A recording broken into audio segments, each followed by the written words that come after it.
Hi guys, today we'll understand the various types of solution. Okay, generally we use this solution in the medical science to treat the patient with a certain pathological condition. Okay, so mainly there are three types of solution. Okay, we use, that is, first is isotonic solution, first and second one is the hypotonic, and third one is the hypertonic solution. So to understand the mechanism behind it, you should understand, you should have the basic idea about the osmosis process. Okay, so I can say the osmosis is the mechanism which they follow, okay, which they use to follow. But before explaining the osmosis and this solution, I want to give you the idea about when we use these types of solution. Okay, we use these types of solution with the patient when there is abnormal fluid volume inside the body. Okay, just keep in mind, it can be high, it can be low. As I said in my previous video, that every components of our body, inside our body, should be at optimum. It should not get high, it should not get low. So the fluid also should be maintained at the optimum. It should not get high, it should not get low. So we use these types of solution. Okay, we use this type of solution when the person is coming with the abnormal body fluid, abnormal volume of fluid inside the person, inside that body of that person. So now understand what is osmosis process. Okay, what is osmosis?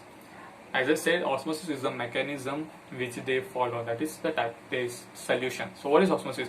We can define this osmosis in terms of solvent and in terms of solute. Let's define this osmosis in terms of solvent. So osmosis is the process. Okay, I am defining this osmosis in terms of solvent. Okay, just listen very carefully what I am saying. The osmosis is the process in which solvent, right now consider solvent is a water. Okay, just keep in mind solvent is right now water, any solvent. So the osmosis process is the flow of solvent from its high amount, or I guess from its higher value to its lower value. The flow of solvent from its higher value to its lower value. Let's understand by taking one example. That is, consider right now I'm having two containers. Okay, first container, second container. In first container I'm having 2 liters of water. In second container I am having 1 liter of water. Okay, two container, this container having 2 liters and this container having 1 liter. And consider I am connecting the imaginary pipe. Okay, these two containers are also the imaginary. Just consider these two containers, in between them there is an imaginary pipe which connecting them, connecting these both the container together. Okay, what's gonna happen next when I'll connect this pipe? So water will flow from this container and through this pipe and will reaches to this container. Means water flowing from this container to this container. But why the water is flowing from this container to this condition? Why water is not flowing from this container to this container? Because as I said in the osmosis, water will flow from its higher amount, from its higher value to its lower amount or its lower value. So here is the higher amount and here is the lower amount. So water will flow from here, from this container to this container through the pipe, and the flow will be continuous till the amount of water in the both the container will reaches to the same point, or I can say it reaches to equilibrium point. So what do you mean by equilibrium point? Means the water flowing will get stopped when the amount of water in this container will be 1.5 and this container will be 1.5. Means in the both the container the amount of water is same, so there will be no any flow of water. So just keep in mind, previously water was flowing, okay, because the concentration, the amount of water in the both the container were different. Okay, that's why the water was flowing from its higher value to its lower value. But when the amount of water in the both the container will be same, so there will be no any flow of water gonna happen. Okay, just keep in mind. Now this was in the terms of solvent. Now understand in the terms of solute. As I said, osmosis we can define in terms of solvent, in terms of solute. So that was in the terms of solute. Okay, now understand in terms of solute. Consider I am having two container. Okay, same example, two container, but now I am having two container with the same amount of water. Means this container having 2 liters of water, this container also having 2 liters of water. But right now in this container there is a 10 gram of salt. Okay, 10 gram of salt, and that salt is we consider as a solute. Okay, this scientific what I say, lab, solvent, solute, and all that scientific hard name. Okay, so 2 container, 2 liters of water, 2 liters of water. In this container I am having 10 grams of salt, that is solute, and in this container I am having 20 gram. Okay, now let's consider 30 grams of salt, that is solute. 30 grams of solute, and here is a 10 gram of solute. So water will flow from its low concentration of solute to the high concentration of solute. In previous example, water was flowing from its higher amount. Okay, means there was no any solute involvement. Okay, so water was flowing from higher amount to its lower amount. Okay, but right now in terms of solute, the water was flowing same. Here is also the concentration, the amount is same in this container also, in this container also, but the concentration of solute in both the containers is different. Means here is the low and here is the high. Means here is the 10 gram, here is the 30 gram. So water will flow from this low concentration of solute to the high concentration of solute. I think you have understood this concept of osmosis in terms of solvent and the solute. Okay, I'm recapping. In terms of solvent, water will flow from its higher value to its lower value, from its higher amount to its lower amount. Means 2 liter to 1 liter, 3 liter to 1 liter, means anything from high to low. In terms of solute, water will flow from solute, okay, from low concentration of solute to high concentration of solute. Just keep in mind. And this is going to help you to understand the concept behind the types of solution, that is isotonic, hypotonic, and the hypertonic. Now understand a main topic, that is isotonic solution. So what is isotonic solution? Just keep in mind, guys, this is standard. Okay, isotonic solution we generally use 0.9% normal saline. Okay, 0.9% normal saline means 0.9%. What is 0.9% is 0.9% is the percent of solute, that is salt. As I said in our case, that is sodium chloride, that is salt. Okay, so isotonic solution is a standard solution of 0.9% normal saline.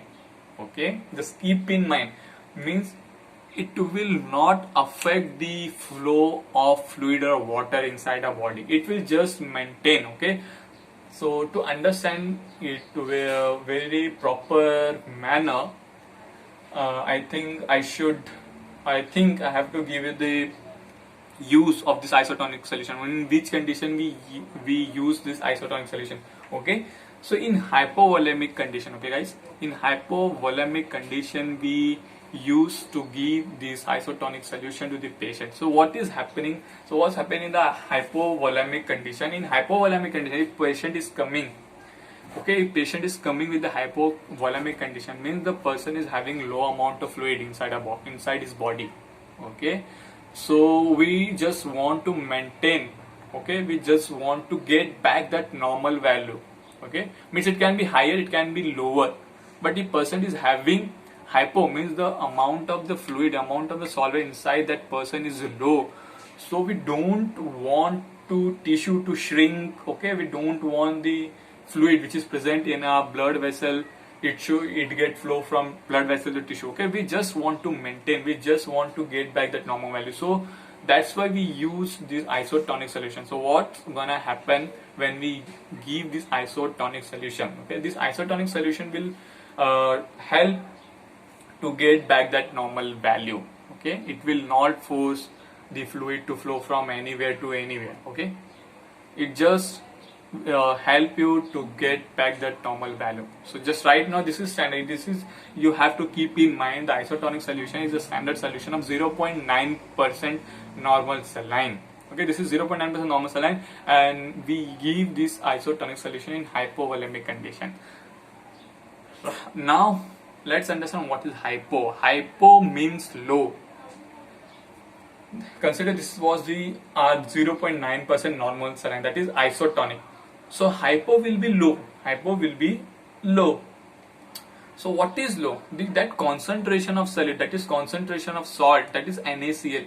If the normal was 0.9, so hypo means low. Low means less than 0.9. So what is the 0 or what will be the less than 0.9? Means it can be 0.8, it can be 0.7, 0.6, 5, 4, 3, 2, 1.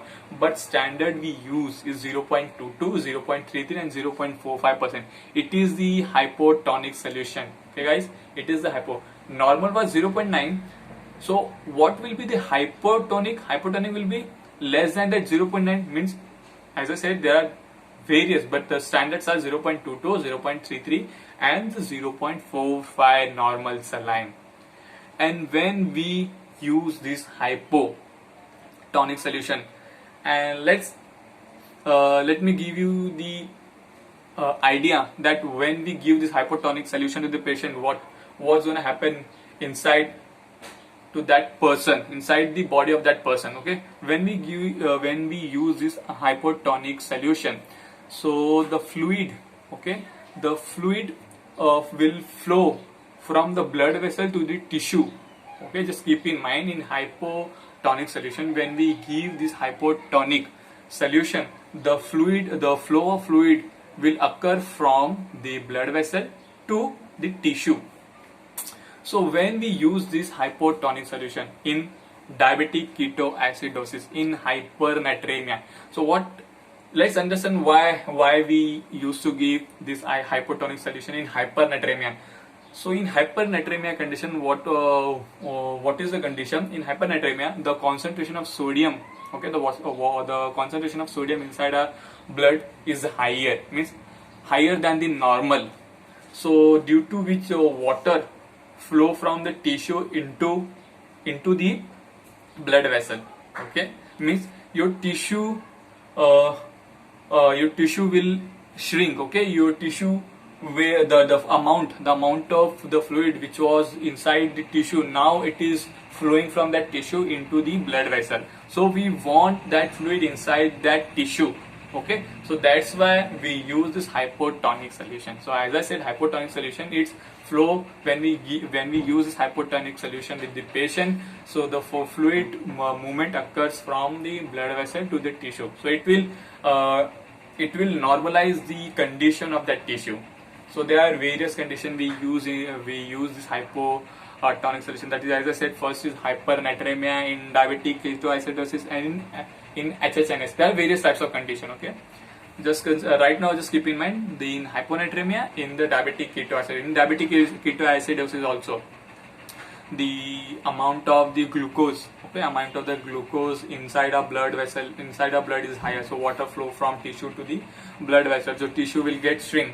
So to normalize the tissue, we use this hypotonic solution. So hypotonic solution, what it do, it's force the fluid from the blood vessel to the tissue to normalize that tissue. Okay, so this is the hypotonic solution. Okay, means the concentration of solute inside this solution is lower than the normal. That is, normal was 0.9, so lower will be 0.223345. That is standard. Now we know about the isotonic, hypotonic. Now it's time to learn about the hypertonic. Hypotonic means now you can understand. So what will be the concentration of solute inside the hypertonic solution? It will be higher than the normal. So normal was 0.9, so higher will be more than 0.9. So standard we use is 3% normal saline and the 5% normal saline. Okay, 3% saline and the 5% normal saline. But what happens when we give these hypertonic solution to the patient? As I said, in hypotonic, fluid flowing from the blood vessel to the tissue. So in hypertonic solution, the flow will be opposite. Means in hypertonic solution, when we use this hypertonic solution to the patient, the flow of the fluid will occur from the tissue to the blood vessel into the blood. Okay, just keep in mind. So in which condition we used to give this hypertonic solution? There are various types of, okay guys, there's in heat exhaustion, there are various types of condition. But right now, just keep in mind the mechanism, what's happened when we give these types of solution. So I think we have covered all the types of solution, that is isotonic, hypotonic, hypertonic, and osmosis. Osmosis was a mechanism. Now let's recap it, okay? What was happening with each solution. In isotonic, as I said, just keep in mind normal 0.9%. It is the standard value, okay? 0.9% normal saline. It is the standard. It is the isotonic solution. Hypo will be lower than the 0.9, means 0.22, 0.33, and 0.45% normal saline. And in which condition we used to give? In the hypernatremia, in the diabetic ketoacidosis. Okay, and in hypernatremia, the concentration of salt, that the concentration of salt is higher than the normal, that is 0.9 was the normal, so the higher will be 3% and the 5% normal saline. Okay, this is the hypernatremia, and the flow of the fluid occurs from the tissue into the blood vessel. So this was all about the isotonic, hypertonic, and the hypotonic. So I think from now onward there will be no any doubt that what's happened in the isotonic solution, what's happened with the hypo and hypertonic solution. Okay, that was just a basic, and it is going to help you to understand in the future, to understand the medical science when we use these types of solution. Okay, so this was all about the hypo, iso, and the hypertonic solution. Okay, I hope you will like it. Thank you.